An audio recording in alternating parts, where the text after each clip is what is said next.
Mabuhay! This is Teacher Era and welcome to our tutorial video on how to write the cursive letter C. Let's start.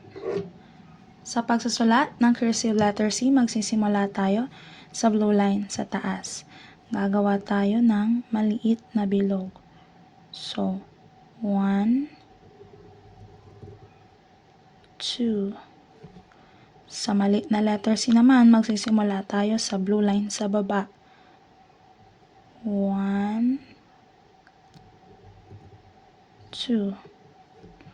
Uulitin natin. 1, 2.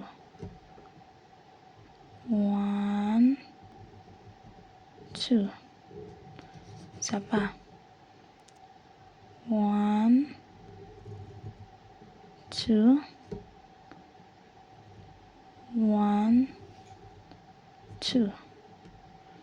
Last one. 1, 2.